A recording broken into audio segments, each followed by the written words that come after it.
Programme में एक बार फिर खुश आमदेद। हमारे साथ मौजूद है मोहम्मद हनीफ अब्बासी साहब। हनीफ अब्बासी साहब, क्या लग रहा है आपको, इमरान खान साहब का केस वाकई आपको लगता है कि नाइल होने वाले? मैं समझता हूँ कि जी आइन और कानून की रोशनी में तो यही है, जो जिस आइन को मैंने पढ़ा है या जिस कानून को मैं समझता हूँ जितना। लेकिन आपकी बातों से जिस तरह लग रहा है इमरान खान साहब प्रेशर डाल लेते हैं, उनने इल्ज़ाम लगाया, कोर्ट उनके बुला नहीं रही, इंटरनेशनल साजिश है। अगर ये आलमी साजिश है, कोई बात नहीं, फिर लिखा जाएगा ना फैसले के अंदर कि ये 62F1 नहीं बनता, यही होगा ना। फिर मेरी बात नहीं समझे? चले मैं आप वाली बात कह देता हूं, फिर लिखा तो जाएगा ना। उस लिखे जाने का फायदा क्या होगा? वो फिर मैं चुप रहता हूं। इसमें पूरी कौम समझ गई है कि अगर हम 62 क्या F1 या 1F के तहत नाइल हो गए बगैर किसी वजह के, बगैर किसी करप्शन के, बगैर किसी और चीज़ों के, हम पे करप्शन साबित हो जाती कि मेट्रो की करप्शन साबित होगी जी, पावर प्लांट्स की करप्शन साबित होगी, फलां बंदे ने पैसे पकड़े थे, फलां ने दिए थे, फलां अकाउंट नंबर था, इतना पैसा बाहर निकला, तो मैं भी कहता यार हम किस लीडरशिप के पीछे फिर रहे थे। लेकिन अगर बात की जाए हनीफ अब्बासी साहब, फैसला तो आपने भी नहीं माना, आप सड़कों पर आ रहे हैं, अवाम की अदालत में जा रहे हैं। नहीं, एक और ये बात गलत है, ये लोगों को समझ नहीं आनी चाहिए, लोगों को समझ आ रही है, कुछ इंटेलेक्चुअल, सो कॉल्ड इंटेलेक्चुअल को समझ नहीं आती। मैं समझाता हूं।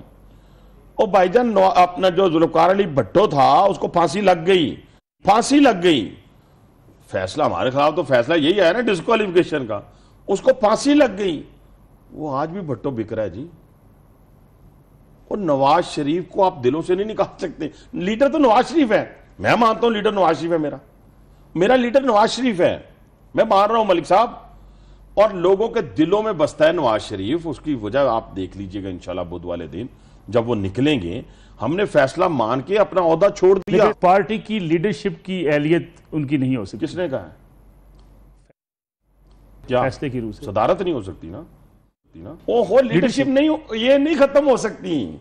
ये मैंने कहा मरे हुए बंदे की नहीं हो सकती, तो वो तो अल्लाह ताला के फजल करम से जिंदा और ताबिंदा हैं। अगर मनी ट्रेल दे देते, सारे सबूत दे देते तो ये ना होता। कौन सी मनी ट्रेल मांगते हैं आप? किस चीज की मनी ट्रेल मांगते हैं? मेरे दादा की? और मैं आपके सामने बैठा हूं, मुझे तो अपने दादा की जो जगह है ना जो बाकी बची है। आज मेरे बड़े भाई का मुझे फोन आया था जी मैं ढूंढ रहा हूं, पर हमें तो वो नहीं पता कि कहां पड़ी है। चले इस तरफ जाते हैं अब्बासी साहब, जो आप जीटी रोड से जाना चाह रहे हैं, पहले आप मोटरवे से जा रहे थे, फिर अब जीटी रोड पे आ गए। मियां साहब जीटी रोड से क्यों जाना चाहते हैं? ज्यादा कहते मियां साहब नहीं जाना चाहते, रियली मियां साहब नहीं जाना चाहते। मैं कहता हूं कि मियां साहब जीटी रोड से जाएं। मेरा कारकुन कहता है मियां साहब जीटी रोड से जाएं, क्योंकि कहते थे कि मुस्लिम लीग नवाज जीटी रोड की पार्टी नहीं है। मियां ये याद रखिए, आज आपका प्रोग्राम बड़ा तारीखी प्रोग्राम होगा, मैं अपने मुंह से कह रहा हूं, उसको तारीफ समझ लें या हिस्ट्री समझ लें, कि आप इस प्रोग्राम के कई हिस्से बाद में चलाएंगे। मियां नवाज शरीफ 2018 में केपीके को भी विन कर रहा है, जीत रहा है, बलूचिस्तान को भी, सिंध का मैं फाड़ नहीं लगाता, ठीक है जी, और पंजाब को भी, और पहले से ज्यादा सीटें मिल रही हैं। क्यों? कि हमारा वोटर दो औकात में निकलता है। कब निकलता है मैं बताता हूं। ये मैंने मियां साहब के सामने भी गई थी मां। एक, जब वोट का वक्त आता है ना तो वो अपना गुस्सा निकालता है। ये जो शेख रशीद रोज मियां नवाज शरीफ को, उनकी फैमिली को बुरा भला गंदी जुबान इस्तेमाल की है, पिंडी के लोगों में इतना गुस्सा है कि वो वोट की सूरत में निकालेंगे। वो इसको कुछ नहीं कहेंगे, वोट की सूरत में निकालें। दूसरा उस वक्त निकलता है हमारा वोटर जब मियां नवाज शरीफ निकलता है। ये मुझे बड़ी एक छोटा सा वाकया शेयर करता हूं। आज़ाद अदलिया की जद्दोजहद के लिए पहला एक लॉन्ग मार्च हुआ, तो दूसरे लॉन्ग मार्च में हम बैठे हुए थे, मियां साहब क़यादत कर रहे थे, तो मियां साहब ने क्वेश्चन मुझे किया, क्योंकि पिंडी बेस था, पिंडी पहुंचना था। तो मियां साहब ने कहा कि अब्बासी साहब कितने लोग होंगे? मैं कहा मियां साहब अगर तो आप हुए तो पूरा पिंडी बाहर होगा।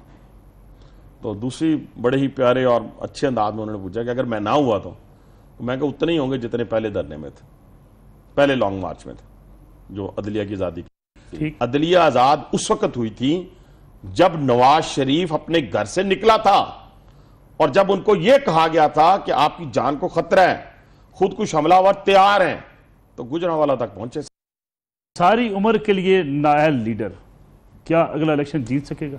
मैं आपको कह रहा हूं कि मैं आपका शुक्रगुजार हूं, आप जैसे बहुत सारे इंटेलेक्चुअल्स का शुक्रगुजार हूं कि आपने हमारा लीडर हमें 8 महीने पहले दे दिया। और जब वो जहां भी शेर जाएगा और धाड़ेगा तो उसकी सूरत के ऊपर वोट नहीं, वोटों की बोरियां आएंगी। आप समझते हैं जीटी रोड पे बहुत रश लग जाएगा, बहुत लोग आपके निकलेंगे? भाईजान, हमने फ्राइडे को डिस्क्वालिफिकेशन हुई, सैटरडे को हमने कॉल दी रावलपिंडी के अंदर रैली की, जिसमें मियां नवाज शरीफ साहब नहीं थे, जिसमें हनीफ अब्बासी था, सरदार नसीम था, राजा हनीफ था, मलिक शकील अवान साहब थे, हम 4-5 लोग थे। तो वहाँ पे जो हालत हुई वो अपने वीडियो से निकाले, अपने रिपोर्टर से, उससे पूछें, अखबारात प्रिंट मीडिया उठा के देखें क्या कवरेज थी उसकी। अब्बासी साहब, आपके इलेक्शन में इमरान खान साहब इस बार नहीं आ रहे, शेख रशीद साहब मैदान में आएंगे, क्या वजह है? ये तो अब उनको चाहिए ना, इसलिए कि पहले दिन से वो भागे वोट लेके वहां से। पहले दिन से जब से उन्होंने वोट लिया पीछे मुड़ के देखा नहीं मेरे हल्के को। तो हम अपने हल्के में बैठ गए, क्योंकि मोहम्मद नवाज शरीफ साहब वज़ीर आज़म बन गए थे, शहबाज शरीफ साहब वज़ीर आला बन गए थे। हमने मेट्रो बनाई, रावलपिंडी इंस्टीट्यूट ऑफ कार्डियोलॉजी बनाया, सफाई सुथराई का निज़ाम दिया हमने, खेल के मैदान बनाए, टेक्निकल ट्रेनिंग इंस्टीट्यूट बनाया, स्कूल कॉलेजेस बनाए, यूनिवर्सिटीज़ बनाई। आप रावलपिंडी के अंदर जाएं, रावलपिंडी नहीं लगती। लेकिन शेख रशीद साहब कहते हैं जमानत जब्त करा दूंगा मैं हनीफ अब्बासी साहब की। मेरा ख्याल है उन्हें अपनी जमानत याद आ रही है। मैं सबसे पहले अल्लाह से डरते हुए और नबी आखिर ज़मान सल्लल्लाहु अलैहि वसल्लम के सदके मैं ये कहता हूँ कि 4 इलेक्शन में मुझसे हारे हैं।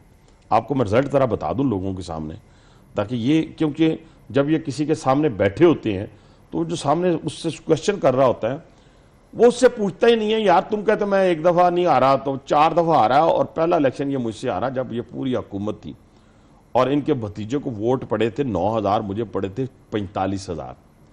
फिर शेख रशीद साहब की पुप्पो खड़ी होगी 2009 के इलेक्शन के अंदर, वो भी हार गई हमारे हाजी परवेज अहमद खान से, उसका भी मैं इंचार्ज था।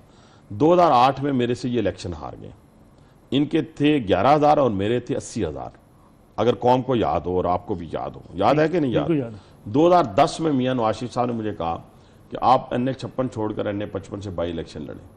बहरहाल बाद में उन्होंने अपने फैसले को चेंज किया और उन्होंने कहा कि शकील अवान साहब लड़ेंगे, लेकिन आप उसके इंचार्ज होंगे, कैंपेन इंचार्ज होंगे। तो 40,000 वोटों से आ रही हैं। 2013 का इलेक्शन किस तरीके से जीते आप जानते हैं कि एक साजिश बुनी गई और उस साजिश के तहत इमरान खान मेरे सामने आ गया और शेख रशीद वहाँ से भाग गए। शेख रशीद अभी तक मेरे से अल्लाह के फजलों के अंदर, फिर मैं कहता हूँ अल्लाह से डरते हुए कहता हूँ, तो ये घोड़ा है और ये मैदान है। होगा क्या शेख के साथ मैं आपको बता दूँ। शेख के साथ लोग अपना गुस्सा निकालना चाहते, बार बार मैं कह रहा हूँ, क्योंकि जितनी गंदी जुबान उसने इस्तेमाल की है मियाँ साहब के मुतालिक और उनकी फैमिली के मुतालिक, वो रावलपिंडी के लोग ये बर्दाश्त नहीं कर सकते। क्यों नहीं बर्दाश्त कर सकते? कि रावलपिंडी के तमाम NA-55 हो या NA-56 हो, वो लोग मियाँ नवाज शरीफ से मोहब्बत करते हैं, प्यार करते हैं। यही वजह है कि बल्दियाती इलेक्शन के अंदर आपको पता है कितनी सीटें हमारी? 40 में से शेख साहब को कितनी मिली? 1। ठीक है सर, सुन लें, इमरान खान को मिली 2, हमें मिली 3 मिली पीपल्स पार्टी को, हमें मिली 40। शेर के निशान पे पहले लोकल बॉडीज इलेक्शन सिंबल के अपना पार्टीज इलेक्शन नहीं हुआ करते थे, अब जो है वो पार्टी इलेक्शन हुआ है, बल्दियाती इलेक्शन। लेकिन अब्बासी साहब आपकी हुकूमत है, लाल हवेली पर आपने हमले करवाने शुरू कर दिए। मैं उनकी हवेली की खुद हिफाजत करूंगा, कोई नहीं करता, किसी ने हमला नहीं किया। ये सस्ती शोहरत हासिल करने के लिए ऐसा झूठ बोला जाता है, सस्ती शोहरत हासिल करने के लिए। किसी ने उनकी, अगर मेरे घर के सामने से कोई नारे लगाते हुए गुजर जाए और अगर इनके सामने से कोई गुजर जाए तो उसके ऊपर भी आप कहें जी मेरे पे अटैक हो गया, मेरे पे हमला हो गया, तो ये सब झूठ पे मबनी है। लेकिन मैं ऐसी सियासत पर थू करता हूँ जो किसी के घरों पे जाके हमलावर हो या किसी की जाके जायदाद पर कब्जा करने की कोशिश करें। मैं ऐसी शेख रशीद के साथ आपकी कोई नहीं, उसने मेरे साथ जाती लड़ाई की है, पूरी कौम को बताना चाहता हूँ। 2005 में परवेज मुशर्रफ के साथ मिलकर उसने मेरे पे मुकदमा करवाया, कत्ल का मुकदमा। उसके बाद 2009 में जरदारी के साथ मिलकर डकैती का मुकदमा करवाया, ये मैं ज़रा थोड़ा सा बता रहा हूँ। और फिर 2012 में मेरे खिलाफ मुकदमा करवाया। कहने से मुराद ये है कि ये वो शख्स है जो सियासत के अंदर रहकर अपनी कारकर्दगी की बुनियाद पर जीतना नहीं चाहता, ये बद्दुआओं की सूरत के ऊपर जीतना चाहता है।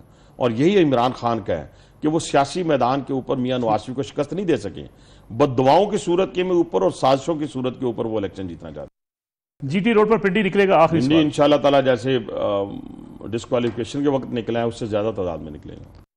हनीफ अब्बासी साहब बहुत शुक्रिया, प्रोग्राम का वक्त खत्म हो गया। हनीफ अब्बासी साहब हमारे साथ मौजूद थे। देखते हैं इमरान खान साहब का केस का ऊँट किस करवट बैठता है। इमरान खान साहब नायल हों, मियां नवाज शरीफ नायल हों या कोई भी सियासतदान नायल हो, मैं समझता हूँ पाकिस्तान की सियासत के लिए कोई बेहतर नहीं है। हमें आगे बढ़ने के लिए शायद इफ़ाम और तफ़हीम के साथ आगे बढ़ना होगा। मुल्क की सियासत और मुल्क का मुफाद इसी में है। नुसरत मलिक को इजाज़त दीजिए। अल्लाह हाफ़िज़।